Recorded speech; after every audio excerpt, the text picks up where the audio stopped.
যারা মোবাইল দিয়ে photo edit করেন তাদের জন্য মূলত আজকের এই ভিডিওটা, কারণ আজকের এই ভিডিওটা আপনি দেখলে খুব সহজেই মাত্র কয়েক মিনিটের ভিতরে কিভাবে আপনারা খুব সহজেই প্রফেশনালভাবে ফটো এডিট করতে পারবেন সেই প্রসেসটা শিখতে পারবেন। তো আজকের এই ভিডিওটা আপনি যদি প্রথম থেকে শেষ পর্যন্ত দেখেন তাহলে আপনি খুব সহজেই মাত্র কয়েক সেকেন্ডের ভিতরে মোবাইল দিয়ে ফটো এডিট করতে পারবেন। সো মোবাইল দিয়ে ফটো এডিট করার জন্য আজকের এই ভিডিওটা সম্পূর্ণ মনোযোগ সহকারে আপনাকে দেখতে হবে। সো মোবাইল দিয়ে ফটো এডিট করার জন্য আপনাকে প্রয়োজন হবে একটি ছোট্ট অ্যাপ্লিকেশন, যে অ্যাপ্লিকেশনটির নাম হচ্ছে অ্যাডোবি লাইটরুম অ্যাপ। এই অ্যাডোবি লাইটরুম অ্যাপটার মাধ্যমে মাত্র কয়েক সেকেন্ডের ভিতরে আপনি আপনার পছন্দের ফটোগুলোকে এডিট করতে পারবেন। সো অ্যাডোবি লাইটরুম অ্যাপটা যাদের কাছে নেই বা যাদের ফোনে অ্যাডোবি লাইটরুম অ্যাপটা ইনস্টল করা হয়নি এখনও পর্যন্ত, তারা চাইলে গুগল প্লে স্টোর অ্যাপ থেকে এই অ্যাডোবি লাইটরুম অ্যাপটাকে ইনস্টল করে ব্যবহার করতে পারেন। অথবা আপনাদের সুবিধার জন্য আমাদের এই ইউটিউব ভিডিও ডিসক্রিপশন বক্সে আমরা অ্যাডোবি লাইটরুম অ্যাপটার লিঙ্কটা দিয়ে দেওয়ার চেষ্টা করবো। আপনি চাইলে সেখান থেকে অ্যাডোবি লাইটরুম অ্যাপটাকে ডাউনলোড করে ব্যবহার করতে পারবেন। প্রিসেটের মাধ্যমে মাত্র কয়েক সেকেন্ডের ভিতরে এরকম অসাধারণ ফটোগুলোকে এডিটিং করতে পারবো। সো সেজন্য আপনাদের কিছু প্রিসেটের প্রয়োজন পড়বে, যে প্রিসেটের লিঙ্কগুলো আপনারা আমাদের এই ইউটিউব ভিডিও ডিসক্রিপশন বক্সে পাবেন। সো আপনি চাইলে আমাদের এই ইউটিউব ভিডিও ডিসক্রিপশন বক্সে যে সকল প্রিসেটগুলো রয়েছে এই সকল প্রিসেটগুলো দিয়ে আপনার পছন্দের ফটোটাকে এডিটিং করতে। সো আমরা কিছু প্রিসেটের লিঙ্ক আমাদের ইউটিউব ভিডিও ডিসক্রিপশন বক্সে দিয়ে দিব। সো আপনারা সেখান থেকে সেই প্রিসেটগুলোকে আপনাদের ফটোগুলোতে ব্যবহার করতে পারবেন। অথবা আপনি চাইলে কিন্তু কিভাবে হাজার হাজার প্রিসেট ফ্রিতে ডাউনলোড করতে হয় এই প্রসেস যদি আপনি না জেনে থাকেন, তাহলে আমাদের ইউটিউব চ্যানেলে ভিডিও রয়েছে কিভাবে আপনি হাজার হাজার প্রিসেট ফ্রিতে ডাউনলোড করতে পারবেন। সেই প্রসেস নিয়ে আপনি চাইলে সেই ভিডিওটি দেখেও প্রিসেট ডাউনলোড করে আপনার পছন্দের ফটোগুলোকে এডিটিং করতে পারেন। সো আপনাদেরকে দেখানোর জন্য জাস্ট আমরা কয়েকটি প্রিসেট এখানে রেখেছি। সো আপনার এই প্রিসেটগুলো আমাদের এই ভিডিও ডিসক্রিপশন বক্সে পেয়ে যাবেন। সো আপনি চাইলে সেখান থেকে ব্যবহার করতে পারবেন। সো সর্বপ্রথমেই আমরা যে সকল প্রিসেটগুলো আপনি আমাদের ইউটিউব ভিডিও ডিসক্রিপশন বক্স থেকে ডাউনলোড করবেন সে সকল প্রিসেটগুলোকে ওপেন করবেন। সো প্রিসেটগুলো ওপেন করার পর আপনি কিন্তু ঠিক এরকমই ইন্টারফেস দেখতে পাবেন। তারপর এখান থেকে আপনার কাছে যে প্রিসেটটা ভালো লাগে, আপনি যে প্রিসেটটার মতো আপনার ফটোটাকে এডিটিং করতে যাচ্ছেন সেই প্রিসেটটাকে জাস্ট একবার ওপেন করবেন বা সেই প্রিসেটের উপর টাচ করবেন। তারপর আপনাদের সামনে ঠিক এরকম একটা ইন্টারফেস ওপেন হবে। দেন আপনি এখান থেকে নিচে দেখতে পারবেন এখানে শেয়ার নামে একটি অপশন দেখা যাচ্ছে। এই শেয়ার অপশনটার উপর একবার টাচ করবেন। এই শেয়ার অপশনটার উপর আপনি যখন টাচ করবেন তখন কিন্তু আপনাদের সামনে ঠিক আবার এরকম একটা ইন্টারফেস ওপেন হবে। দেন আপনি জাস্ট এখান থেকে অ্যাড টু অ্যালার যে অপশনটা দেখতে পাচ্ছেন এই অ্যাড টু অ্যালার অপশনটার উপর একবার টাচ করবেন বা এখানে অ্যাডোবি লাইটরুম অ্যাপসের যে লোগোটা রয়েছে এই লোগোটার উপরে টাচ করবেন। এই লোগোর উপর আপনি যখন টাচ করবেন তখন কিন্তু আপনি দেখতে পাবেন এখানে আপনার এখানে যে প্রিসেটটা রয়েছে এই প্রিসেটটা এখানে অ্যাড হচ্ছে। সো এখানে দেখতে পাবেন adding photos to album. So এখান থেকে আমাদের এই ফটোটা আমাদের লাইটরুম অ্যাপসে এখন কিন্তু ইম্পোর্টিং হচ্ছে। সো ঠিক সেম প্রসেসে আপনার কাছে যতগুলো প্রিসেট রয়েছে সকল প্রিসেটগুলো আপনারা ঠিক সেমভাবে এখানে অ্যাড করে নেবেন। সো আপনাদেরকে জাস্ট দেখানোর জন্য আমরা আরেকটি প্রিসেট এখানে অ্যাড করে নিয়েছি। যেমন আমি এই প্রিসেটটাকে ওপেন করলাম। এই প্রিসেটটাকে ওপেন করার পর আপনি ঠিক আবার এখানে নিচে দেখতে পারবেন যে শেয়ার অপশন রয়েছে। অবশ্যই আপনার পছন্দের প্রিসেটটা এখানে অ্যাড করে নেবেন। সো আপনার যে পছন্দের প্রিসেট রয়েছে সেই প্রিসেটটাকে ওপেন করে আপনি জাস্ট এখানে নিচে যে শেয়ার অপশনটা দেখতে পাচ্ছেন এই শেয়ার অপশনটার উপর টাচ করবেন। এই শেয়ার অপশনটার উপর টাচ করে দেওয়ার পর আপনার এখানে অ্যাড টু অ্যালার বা লাইটরুম অ্যাপসের লোগোটার উপর একবার টাচ করবেন। এই লোগোর উপর টাচ করার পর আপনাদের এখানে যে প্রিসেটটা রয়েছে বা আপনি যে প্রিসেটটাকে অ্যাড করেছেন এই প্রিসেটটা অ্যাড হবে। দেন তারপর এখন আসি আপনি যে ফটোটাকে এডিটিং করবেন সেই ফটোটা আপনি প্রথমে সিলেক্ট করবেন এখন। সো এখান থেকে আপনাদেরকে দেখানোর জন্য আমরা একটি ফটো দিয়ে দেখাচ্ছি। সো আপনার কাছে যে আপনি যে ফটোটিকে এডিটিং করতে চান, আপনি যে প্রিসেটটাকে ব্যবহার করেছেন যে প্রিসেটের মতো আপনার ফটোটাকে এডিটিং করতে চান সেই ফটোটিকে সিলেক্ট করবেন।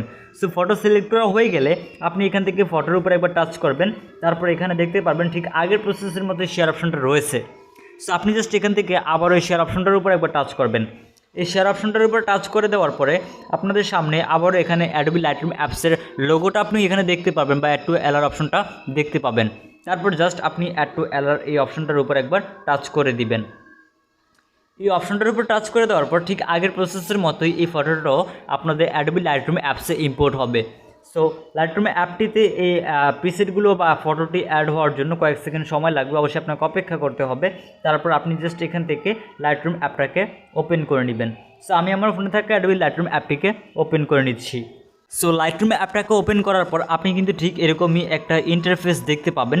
তারপর এখান থেকে আপনি দেখতে পাচ্ছেন উপরে অল ফটোস নামে একটি অপশন দেখা যাচ্ছে। আপনি জাস্ট উপরে এই অল অপশনটার উপর একবার টাচ করে দিবেন। এই অল ফটোস অপশনটার উপর আপনি যখন টাচ করে দিবেন তখন আপনার এখানে দেখতে পারবেন আপনি যে প্রিসেটটাকে অ্যাড করেছেন সেই প্রিসেটটা এখানে রয়েছে এবং আপনি যে ফটোটাকে অ্যাড করেছেন সেই ফটোটা কিন্তু এখানে রয়েছে। সো আপনি সর্বপ্রথমে যে কাজটি করবেন, আপনি যে প্রিসেটের মতো আপনার ফটোটাকে এডিটিং করতে চাচ্ছেন সেই প্রিসেটের উপর একবার টাচ করবেন। সো আপনাদেরকে দেখানোর জন্য যেহেতু আমি এখানে একটি প্রিসেট অ্যাড করেছি, সো আমরা প্রথমেই এই প্রিসেটটাকে ওপেন করব। ওকে, সো আমি আমার এই প্রিসেটটাকে জাস্ট ওপেন করার জন্য প্রিসেটের উপর একবার টাচ করলাম। সো এই প্রিসেটের উপর যখন টাচ করব তখন এই প্রিসেটটা ওপেন হওয়ার জন্য কয়েক সেকেন্ড সময় নেবে, তারপর এই প্রিসেটটা ওপেন হয়ে যাবে। এই প্রিসেটটা যখন ওপেন হয়ে যাবে তারপর আপনি এখানে দেখতে পাবেন উপরে একটি 3 ডট অপশন দেওয়া রয়েছে। এই 3 ডট অপশনটার উপর একবার টাচ করে দিবেন। এই 3 ডট অপশনটার উপর টাচ করে দেওয়ার পর এখান থেকে নিচে না দেখতে পাবো যে কপি সেটিংস নামে আরও একটি অপশন দেখা যাচ্ছে। আবার এই কপি সেটিংস অপশনটার উপর একবার টাচ করব।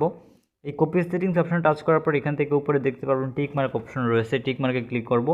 এই টিক মার্কে ক্লিক করার পর এখান থেকে আমাদের এই ফটোটার যে সকল সেটিংসগুলো রয়েছে সকল সেটিংসগুলো কপি হয়ে যাবে। তারপর আপনি জাস্ট উপরে দেখতে পাচ্ছেন এখানে একটি ব্যাক অপশন দেওয়া রয়েছে, ব্যাকে ক্লিক করবেন। এই ব্যাকে ক্লিক করলে এখান থেকে আপনি আপনার যে ফটোটিকে এডিটিং করতে চান সেই ফটোটি এখানে দেখতে পাবেন। তারপর আপনার সেই পছন্দের ফটোটির উপর একবার টাচ করবেন, দেন ফটোটি ওপেন হয়ে যাবে। সো ফটোটি ওপেন হয়ে যাওয়ার পর আবার এখানে দেখতে পারবেন যে 3 ডট অপশনটা রয়েছে, আবার এই 3 ডট অপশনের উপর টাচ করবেন। তারপর এখান থেকে আপনি দেখতে পারবেন যে পেস্ট সেটিংস নামে অপশন রয়েছে, আপনি অপশনটা ভালো করে দেখে নিন। এই অপশনটার উপর একবার টাচ করবেন। এই অপশনটার উপর টাচ করে দেওয়ার পর আপনি দেখতে পারবেন কয়েক সেকেন্ডের ভিতরে আপনার এই ফটোটা এডিটিং হয়ে গিয়েছে। সো ভিউয়ার্স দেখতে পাচ্ছেন আমাদের ফটোটা কিন্তু এডিটিং করা হয়ে গিয়েছে এবং আমাদের ফটোটা এডিটিং করার পর কিন্তু অসাধারণ হয়ে গিয়েছে। সো ভিউয়ার্স আপনি এখানে এই ফটোটা বিফোর এন্ড আফটার দেখার জন্য জাস্ট এখান থেকে এই ফটোটার উপর টাচ করে ধরে রাখলে দেখতে পাবেন আগে ফটোটা এরকম ছিল, এখন ফটোটা এরকম হয়ে গিয়েছে। সো ভিউয়ার্স এভাবে কিন্তু আপনারা খুব সহজে আপনার পছন্দের ফটোগুলোকে এডিটিং করতে পারেন। সো এখন আসি কীভাবে এই ফটোটাকে সেভ করবেন আপনার ফোনে। সো এই ফটোটাকে সেভ করার জন্য আপনি উপরে দেখতে পাবেন এখানে একটি শেয়ার অপশন দেওয়া রয়েছে, এই শেয়ার অপশনটার উপর একবার টাচ করবেন। এই শেয়ার অপশনটার উপর আপনি যখন টাচ করবেন তারপর এখানে দেখতে পাবেন সেভ টু ডিভাইস নামে একটি অপশন দেখা যাচ্ছে। এই সেভ টু ডিভাইস অপশনে ক্লিক করলে আপনাদের এই ফটোটা এক্সপোর্টিং বা সেভ হয়ে যাবে। সো ভিউয়ার্স এভাবে কিন্তু খুব সহজে আপনার পছন্দের ফটোগুলোকে এডিটিং করতে পারেন। সো ভিউয়ার্স এই ছিল মূলত আমাদের আজকের এই ভিডিও। আজকের এই ভিডিওটা ভালো লাগলে ভিডিওতে লাইক দিবেন এবং আজকের এই ভিডিওটা বুঝতে যদি কোথাও কোনো সমস্যা হয়ে থাকে তাহলে আমাদেরকে কমেন্ট করে জানাবেন। আর এছাড়া আপনি যদি আমাদের কাছ থেকে টেকনোলজি রিলেটেড কোনো বিষয় বা অন্যান্য বিষয়ে হেল্প পেতে চান তাহলে সরাসরি আমাদের ফেসবুক পেজ এবং ফেসবুক গ্রুপে জয়েন হতে পারেন। ফেসবুক পেজ এবং ফেসবুক গ্রুপের লিঙ্ক আপনারা আমাদের ইউটিউব ভিডিও ডিসক্রিপশন বক্সে পাবেন। সো আমাদের ফেসবুক পেজ এবং ফেসবুক গ্রুপে জয়েন হয়ে আমাদের সাথে কন্ট্যাক্ট করে আপনার যে কোনো ধরনের সমস্যার সমাধান পাবেন। সো ভিউয়ার্স আজকের এই ভিডিওটা ফেসবুক পেজ থেকে দেখে থাকলে পেজটিকে ফলো করবেন এবং ইউটিউব চ্যানেল থেকে দেখে থাকলে ইউটিউব চ্যানেলটিকে সাবস্ক্রাইব করে আমাদের সাথেই থাকবেন। সো ভিউয়ার্স দেখা হবে পরবর্তী ভিডিওতে, সে পর্যন্ত সবাই ভালো থাকবেন, সুস্থ থাকবেন, আল্লাহ হাফেজ।